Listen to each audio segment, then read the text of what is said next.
ไปเบิ่งบ่ไปน้ำเฮาบ่ไปรอเบิ่งบ่จังหน่อยบ่ไปฮะไปเป็นหยังคือบ่ไปอายบ่บ่อายนะว่าจะยังก็อันไม่ผ่านบูฮูฮะบูฮูมายังบ่ว่ามีตู้เย็นเก่ามากมาเลยเฮ็ดตู้แช่บ่ซั่นพี่น้อง FC เพิ่น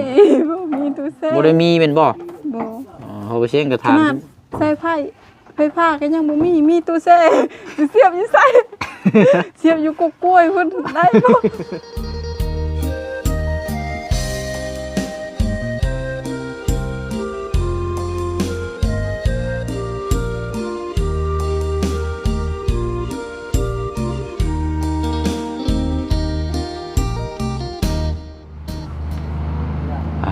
เนาะ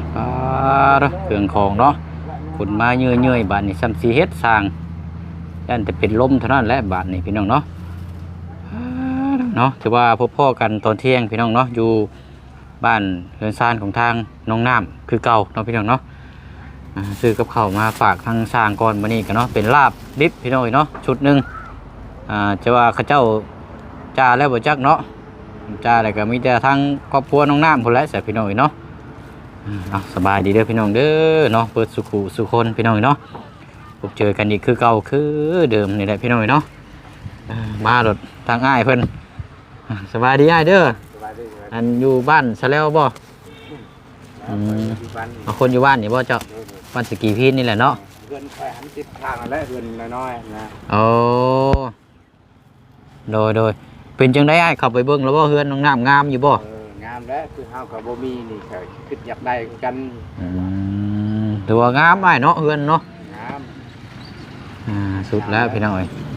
คักเนาะเข้าไปเบิ่งบ่อ้ายเข้าไปเบิ่งจักหน่อยไป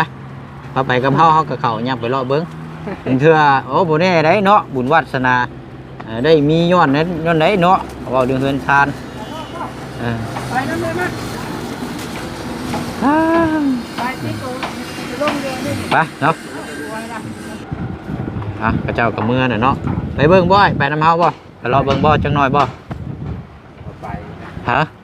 เป็นหยังคือบ่ไปอายบ่อายนะเนาะเพราะอันเฮือนเจ้าอยู่หม่องได้ซะเฮือนเจ้าเข็มทางอันเขาอ้อมตะนางกันเด้อ้อมตะนาง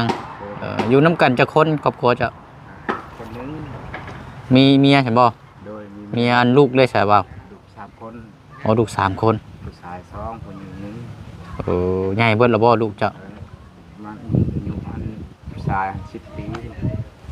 ผู้น้อยหันผู้หญิง2 ปีอ๋อก็ยังน้อยอยู่เนาะมาเบิ่งจักเทื่อแล้วเจ้าเฮือนน้องน้ำหลายเทื่อแล้วโอ้มาหลายเทื่อแล้วโอ้ใหญ่แล้วก็งามอีกเนาะเฮือนเจ้าเนาะอยู่โซนข้างลมพุ่นเนาะแม่นละอยู่ไกลเฮือนอันเฮือนเจพรหันเขาห้องตะนางเลยรักสิมังกันโดย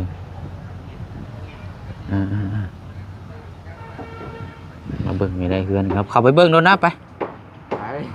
เนาะไปเดี๋ยวไปกำเฮามาดุงหนวดเดี๋ยวครับก็ได้ไปดุงหนวดดำเนาะโอ้ยไปไอ้ผลละเข้าไปเบิ่งไปหูจักน้ำกันคนบ้านเดียวกันอยู่เนาะย่านเห็นยังไป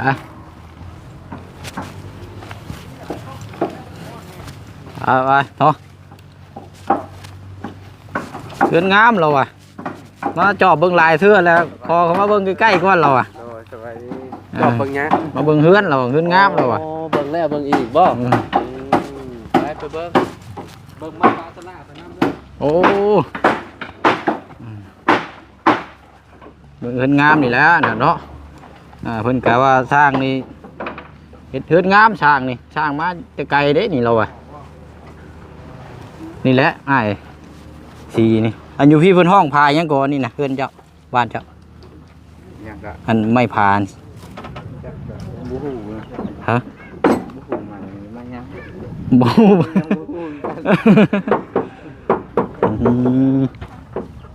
บ่มีเนาะเป็นห้องอันนั้นไม่ฟ้าเชื้อรา เนาะ มี เออ น้ำเนาะ งามเด้นี่ทนแหละทนฝนได้นี่แต่ว่าทนไหม้บ่ได้ทุบนี่มันแตกรถอืมอืมงามๆหน่อยเนาะจักแผ่นจักตับอันนี้เนาะทางอาจารย์ลาวมามอบไปเลยนับเบิ่งอยู่หาจักแผ่นจะนับได้บ่โอ้ย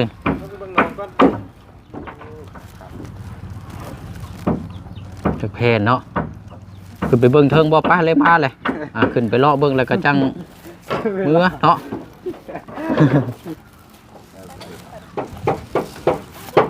เลิกกันแล้ว นี่เด้นี่เจ้าของเฮือนชานนี่สบายดีไหมเด้อเป็นคนบ้านเดียวกันบ่นี่ แม่ ฮู้จักกันอยู่บ่ซื้อแนวใดน่ะ ยิง ปลาเป็นหยังปลาน่ะ ห้องน้ำมาลง โอ้โตผมสิกินอันนี้เนาะเอาไว้ต้มเนาะมาเบิ่งเฮือนงามเหรอเจ้าได้เฮือนงามนะเบิ่งบ่ได้แม่นพี่น้องกันบ่ พี่น้องกันพี่น้องในบ้าน ฮะเป็นพี่น้องในบ้านบ่แม่นลูกพี่ลูกน้องบ่ แม่นเจ็บ ในบ้านนะเราเคยไปที่ กัน นั่น นะ บ่เป็นยังนะครับ แบบเคยไปมาหาสู่เบิ่งนํกันหั่นแหละเนาะเฮ็ดเวียกเฮ็ดงานเนาะเรามาเบิ่งดีใจน้ำเจ้าเราว่าเฮือนงามเด้อโอ้ยงามเรา เราก็มาเบิ่งกันเฮามีการเขาก็ว่าเฮาก็บ่มีแล้วเราเคยไปลิ้นนำกัน โดย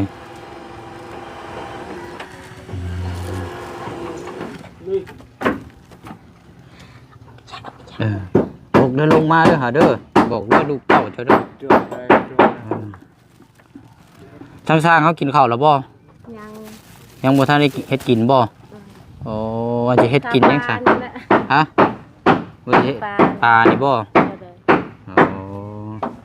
เดี๋ยวคันว่าบ่ทันกินก็อันนี้ละเฮาซื้อลาบมาให้อยู่ชุดนึง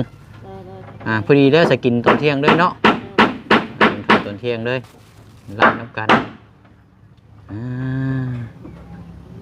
เดี๋ยวเอาได้เนาะใช้เดี๋ยวโดนน้ำมาเอาลงนองซะบ่อ้ายน่ะเอายังเฮ็ดหยังตึกแห่บ่หรือแบบไรแห่ว่านเอาโอ้ยังบ่ทันได้ขึ้นมาอยู่ ยัง ตั้งอันนั้นเนี่ยจอดตั้งนะ ฮะอันใดก็ ยังไรเนี่ย ปลายนี่งามถามช่างเพิ่นอยู่เพิ่นกินข้าวแล้วบ่ ยังทานก่อน บ่เฮาซื้อกับข้าวมาให้อยู่เพิ่นว่าเพิ่นกินไปอิ่มอยู่ดอกทานน่ะ แล้วเขาบ่อีก เราเข้า อิ่มอยู่ดอกลาบชุดใหญ่อยู่ถ้าเบิ่งกันเพิ่นกินข้าวก็ให้เพิ่นหยุดมันเที่ยงเลย เยอะนะลูกเจ้าเมาเยอะได้เข้าไปเลย ไป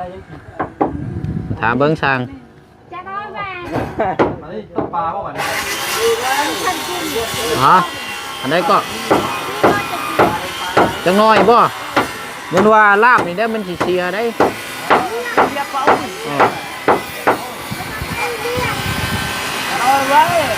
กินก่อนไปยังเที่ยงน่ะเนาะ จะนอนไว้หรอ ยันลาบเขาซื้อลาบมาให้เดี๋ยวยันมันเสียซื้อลาบดิบมาให้ยันว่ามันเสียนะกินข้าวก่อนวะไปเป็นกินบ่ กิน หันไปเอาถ้วยจานมาก็ได้กินข้าวก่อนก็ได้เนาะเห็นว่าก็ได้เอาทางน้ำเนาะเดี๋ยวขึ้นมาเบิ่งเทิงนี้ก่อนฮึบไวแท้นี่เนาะเดี๋ยวเลยเอาสบายดีท่านสร้างเอาเด้อจ้าก้อนเนาะเพราะเดี๋ยวมันเขาซื้อมายันมามันเสียพักกันกินข้าวก่อนก็ได้ลาบดิบ มันก็จะกินอยู่ดิ ท่านนี่กินหรอว่าเขา ก กินแล้วตอนเที่ยงยัง กินตัวเที่ยงแล้ว ยังบ่ทันได้อยากจะมาก็กิน ใส่กิน เพิ่นเอากัน บ่เฮากินแล้วเฮาซื้อมาฝากกันนี่นะจุมเจ้าสิกินเดี๋ยวนี้ได้บ่ซะ บ่เอาจะน้อย เอาไว้ก่อน ไว้ก่อน ยันว่ามันเสียนะฉันก็บอกเราก่อนก็ได้ซะบอกเราได้ยันเราแต่งถ้วยบวงมา เอาไว้ในกระติกมันก่อน ไว้อยู่หั่น ฮะ นั่นแหละยังนำอยู่หั่น มันบ่มีตู้แช่เฮือนเราเนาะ มีแล้วตัวแซ่ เอาไว้ เอ เอ อ อđó là đang cái này đỡ dâu rồi dâu rồi nó đang cái ăn đỡ bây giờ เดี๋ยวเอาสร้างเอา à không chơi เดี๋ยวเจ้าเอาอันนั้นแล้วเอาตัวนั้นลงหั่นก้อนเนาะ thôi tôi cha chưa อย่าลอกซะเพิ่นบ่ทันได้กินด้วยเพิ่นหาก็กินภาคนึงนี่ว่าซั่น men này เพิ่นเฮ็ดเวียกก่อนให้อยู่มีตู้แช่อยู่ mi đây này ให้ได้หาปิดไว้ก่อนเนาะ không chơi เดี๋ยวต่อตัวนี้แล้วจังกินเนาะ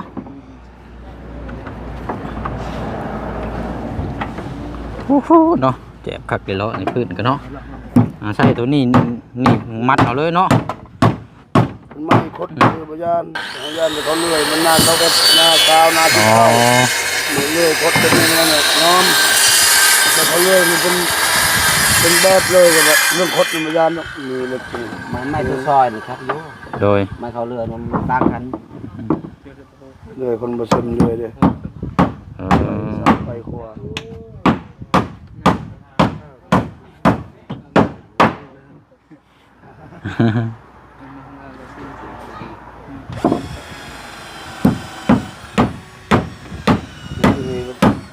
มีแต่เก้านี่21 เคยเจ้าว่าพาไม้หน้ามาบ่ซ้ำกัน แม่นก็ได้มันได้17นี่ หน้า17ทั้งนั้นบ่หน้า20 นั่นแหละ มันแผ่นเดียวอยู่แต่คนละหน้าเนาะ มันบ่เข้ากัน มันก็เลยกลายเป็นแบบว่าพื้นนี่มันบ่เสมอได้บัดนี้เนาะมันถึงงัดเข้าเนี้ยมันสิกันว่าเจ้ารัดแบบนี้มันสิต่อท้ายพุ่นแล้วมันสิคดเนาะ แม่นเลยเดี๋ยวทางนี้กว้างทางนี้อ้อมก็มีมันจะ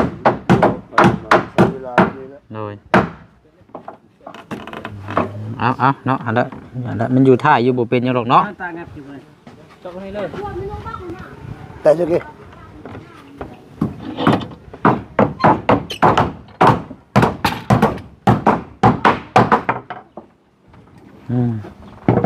แพ้อยู่ปันพ่ออยู่มั้งเป็นเนาะ ô mua cái này này เป็นปู่พ่ออยู่บ่ tên chưa เบิดเท่านี้บ่เป็นน่ะโอ้ยบ่พอแล้วซะเนาะ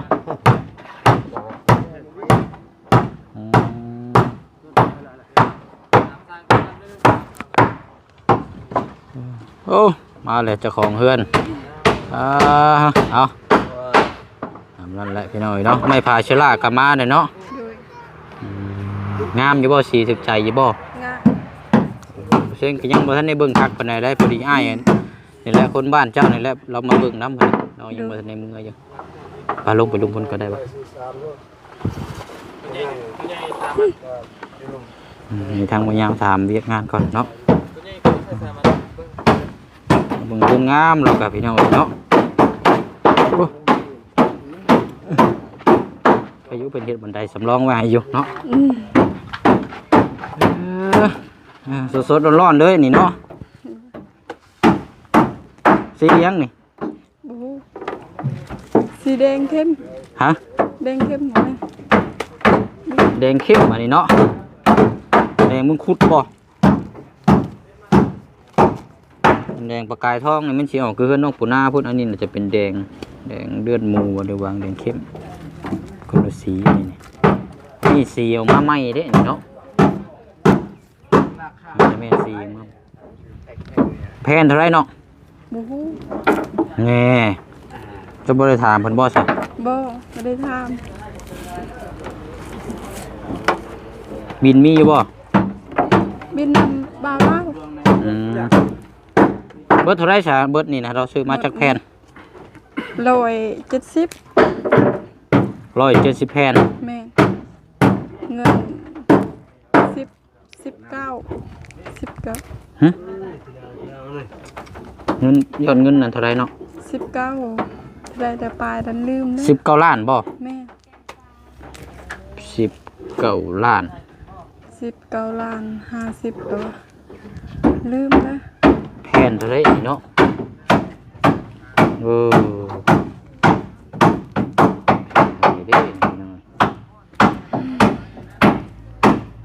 แต่ว่าบินนี่เราบ่ได้เอาให้เจ้าเบิ่งบ่ ให้เบิ่ง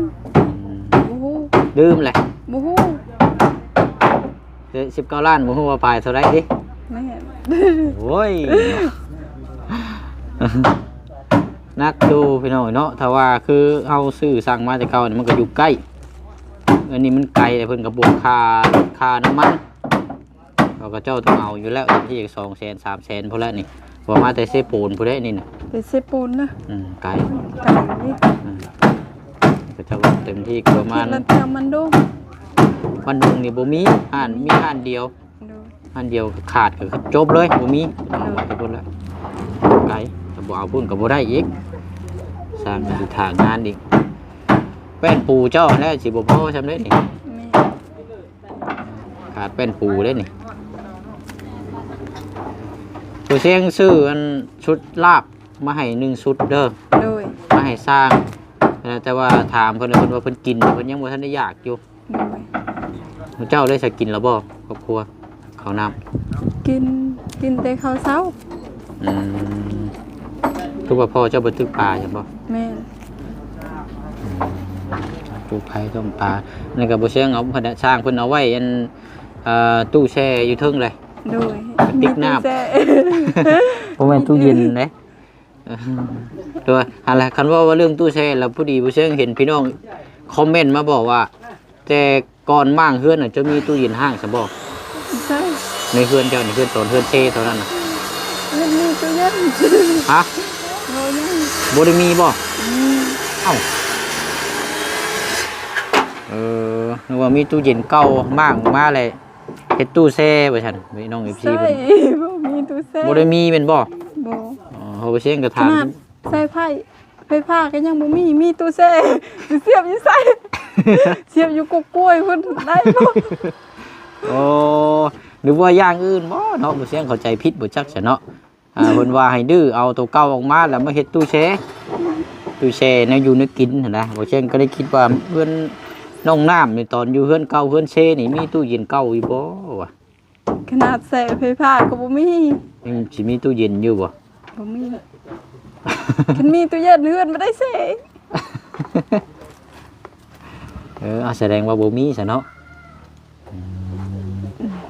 เอาตามนั้นแหละซะพี่ นั่น น้อง รถจักรก็บ่มีตู้แช่ไฟฟ้าก็บ่มี จะว่ามีเครื่องซักผ้านำบ่จักบ่ โอ้ยเคยสักว่า ฮะ โยเนาะเบิ่งเห็นเครื่องซักผ้าตู้เย็นเนาะเว้ยเนาะ เฮ้ยบ่ได้เฮือนบ่แช่อีกตู้เย็นก็มี น้องน้ำเปิดเผยความลับแล้วแบบนี้แสดงว่าบ่เซ็งนี่เขาเข้าใจผิดจะอ่านเนื้อหาบ่ตรงประเด็นกันซะนี่เนาะเดี๋ยวไปอย่างอื่นเพิ่นบ่จักซะเนาะเนาะ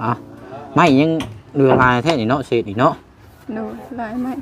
เดี๋ยวว่าได้กระโจดจับไปตัวเทิงพุ่นเดี๋ยวจะให้สร้างเพิ่นเฮ็ดเตียงเด้อ โดย เฮ็ดเตียงใหญ่ประมาณจัก2 เมตร2 คูณ2 เมตรคูณ8ก็ได้เมตร80พอได้นั่งเฮ็ดโครงห่างไว้ก็ได้ถ้าไม่มันเดือนโอ้งามแท้เด้เนาะสีนี่นะอันนี้ลายไม้บ่จักล็อกอันนี้เนาะลายไม้นี่ไม้ก็สีไม้อีกเนาะไผมาหา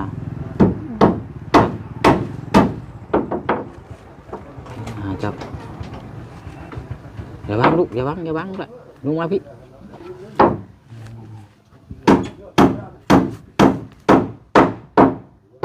จักเนาะมาหาช้างไว้ มาสร้าง สร้างเนาะสร้าง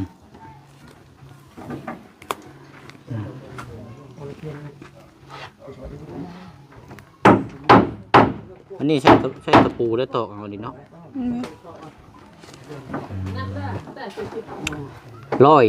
170 แผ่น มาส่งบัตรเซินนะวะ ฮะ มาส่งบัตรเซิน ส่งบัตรเชิญโอ้บ่แล้วก็ช่วงนี้เนาะมีแต่งานเนาะเดือน4นี่มีแต่งานดองโอ้ยเขานี่เล่านี่เบิดแล้ว เนี่ยมีข้าวขายก็ยังใครได้เนาะ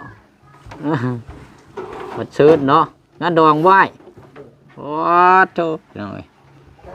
วัดเชิญเนาะให้ทางสร้างเขาพูดแล้วเนาะ มือได้สร้างแอออนแล้ว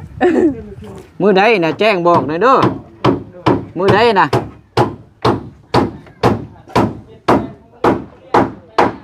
มือใดมือใดก็ฮะ 17 วันที่17โอ้ทันอยู่สิเนาะโอ้มือเดียวกันกับงานอยู่บ้านพุ่นไอ้เนาะงานดานอยู่บ้านพุ่นมือเดียวกันสร้างนี่ก็สิได้ยุดได้เนาะ47นี่เนาะ น้องดองนะพี่น้องเนาะผูกคอต่อแขนโอ้ยเนาะเอาหั่นแหละซะเนาะอันช่างเพิ่นยังบ่ทันได้อีกจักหน่อยเพิ่นสิกินข้าวพี่น้องเอ้ยอันทางแม่เจ้าก็สิเฮ็ดแนวกินบ่นั่นน่ะ โดย ต้มปลากินนี่บ่ แม่น โอ้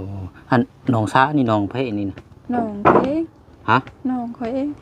เอ้าคือว่าบ่แม่นที่ดินคือสิเป็นน้องเจ้า ที่ดินบ่คือกันพ่อเฒ่าให้ ฮะ พ่อเฒ่าให้ แต่ว่าน้องชิมเจ้าบ่ แม่นดินเขา ดินเขา แม่น แต่น้องนั้นพอเฒ่ามอบมาให้ แม่น เอามันก็ชุดน้ำผู้ดินคือเก่าและคันผู้ดินเพิ่นบ่ให้ก็บ่ได้ซะ อ้าว คือสิได้ น้องนั่นน้องเฮาเครื่องได้ดินเขานั่นดินเขานี่ คันสิเว้ากับน้องน่ะน้องเจ้า แม่น แต่ว่าดินเป็นดินของทั้งคนอื่น แม่นดินผักคุณดินค่อย อืม ดินตัวปลูกมันนะ ดินปลูกมันในดินเจ้าบ่ แม่น ดินแท้ๆนี่บ่ แม่น เออเอ้าบ่เสียงนึกว่าบ่ได้มีดินมีบ่ซะ มีกันไปสิว่าบ่มีนิดเดียวบ่ได้หลาย เออเอาเดี๋ยวจังน้อยจังพาบ่เสียงไปเบิ่งให้ได้ซะเด้อ โดย เอาโอเคซะพี่น้องเนาะแต่ว่าอันที่ว่ามองเอาปลูกเฮือนนี่คือเฮาซื้อเอาจากน้ำป้าเจ้าอันนี้น่ะเนาะ น้ำป้าตามนั้นแล้วสิพี่น้องเนาะเวลาเห็ดแนวอยู่ในกินเนาะ โดย นั่นแหละพี่น้องเดี๋ยวสิพาให้เจ้าพาไปย่างเบิ่งที่ดินนี่เด้อเด้อ ไป เอาเดี๋ยวจังน้อยก่อนก็ได้เดี๋ยวเจ้าไปเบิ่งน้ำกินแม่เจ้าก่อนก็ได้เด้อเอาไม้มาให้บ่แซงก่อนก็ได้แดดพี่น้องจังน้อยก่อนเนาะป้อมันยังกล้วยโป่งบ่นี่เหยียบมุนไปเลยเนาะแดดแท้นี่พี่น้องเนาะบีเลยนี่เอาตอนนั้นแหละพี่น้องเนาะซื้อเนี่ยอยู่เนี่ยกินมาให้ทางสร้างเนาะแล้วก็อัปเดตเพื่อนน้ำกันเนาะความคืบหน้านี่เป็นโบน่าจะพอพี่น้องเนาะยังขาดอยู่ประมาณ 3-4 แผ่นพอแหละตามที่ผู้เสียงเบิ่งนี่เนาะแล้วก็ทางอ้ายเพิ่นวันใกล้ขึ้นเคียงก็มาเยี่ยมมาหยามาเจาะเบิ่งเนาะให้กินเฮือนงามเราก็ได้ยังมาเบิ่งแล้วว่าเนาะพอที่แล้วก็บ่อยากกล้าเข้ามาแต่ผู้เสียงสวนเข้ามาเราก็ได้เข้ามาเบิ่งเนาะมาทักทายน้ำกันเอาโอเคเนาะพี่น้องเนาะเดี๋ยวมาต่อมาคุยมาว่าน้ำกันอีกทีเนาะคลิปนี้ลาพี่ลาน้องไปก่อนอากาศร้อนร้อนเสพบีนะพี่น้องเนาะสบายดีเด้อพี่น้องเด้อบ๊ายบายพี่น้อง